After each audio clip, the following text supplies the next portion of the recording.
मेहरबानी कजा पांजी या बरकत बिस्तरे वारन जे कड लगी विन्याए जान मता अलम वारन जे कड लगी बाबा है अलम बाबा अलम था हणो हाने वरी सुन्नन में बेड़ा मानू पैदा थिया त बाबा गाजी अब्बास जो अलम मा इमाम हुसैन जी दरगाह तो खणी आयो ओ गाड़े रंग जो पाणी झले ता के देखारिया तो इन जे हेठा ट्रको बेड़ा मानू शिया अथव शियन जा यार अथव राफिजी अथव राफिजन जा यार अथव तोड़े जो पीसी रोजे वारे जो मुरीद सदाए तोड़े जो खलीफे महमूद जो मुरीद सदाए कूड़ो कूड़े जो पुटवा सुन्नी उनखे चइबो आ जेको हक चार यार के भी तस्लीम कंदो आ त या रसूल अल्लाह बि चवण वारो हूंदो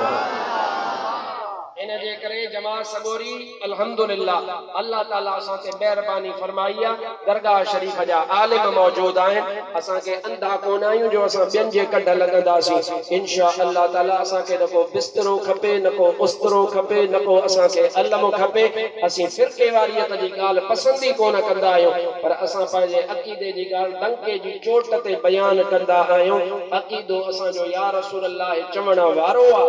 असी वहाबी के भी कोन मन्यो शिये के भी कोन मन्यो नको वहाबी जे यार के मन्यो नको शिये जे यार के मन्यो असा के कपदो आ सुन्नी हुर मुजाहिद जेको या रसूल अल्लाह चवण अकीदे जे मामले में कदे भी कैसा सौदेबाजी न कभी नको बर्दाश्त कभी या गाल याद रखो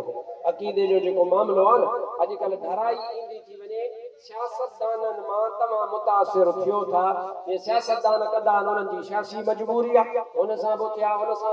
सा बैठा या उनन जी सियासी मजबूरी आ पर यार अकीदे में असा जी का भी मजबूरी कोने नको पंजे गोठ में के तबलीगी के छडबो जमा सगोरी मुत्तफिक आयो या कोन मुत्तफिक आयो मस्जिदियों असा अहले सुन्नत व जमात वारन जो ठारायूं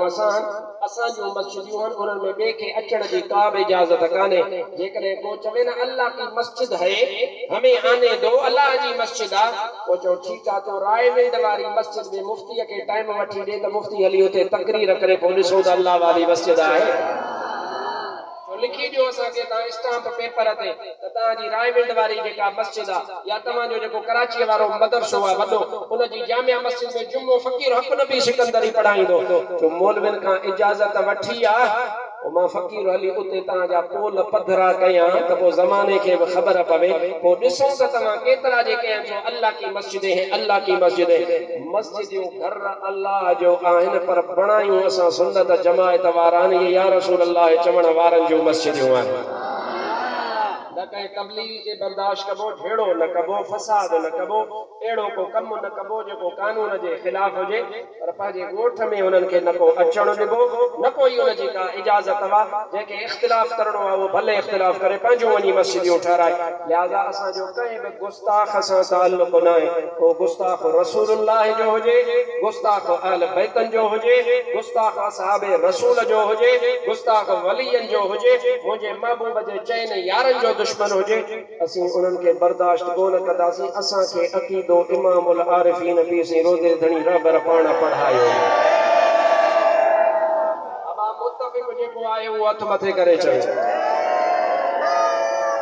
इंशाअल्लाह ताला सी पाजे अकीदा से कैसा छेड़छाड़ बर्दाश्त न कंदा आयो कोन कंदा आयो असा छेड़छाड़ असा जो तरीको ही ना ये जमात असा जी पाजी असा हिनन के नसीहत था कयो बाबा हुनन सा तमा जो को भी ताल्लुक न है यार जिंदा सोबत बाकी इंशाअल्लाह जैसी हयाती खैर आहे महबूब जो शान बुधाईंदा रहंदा से तमा जा सीना ठारींदा रहंदा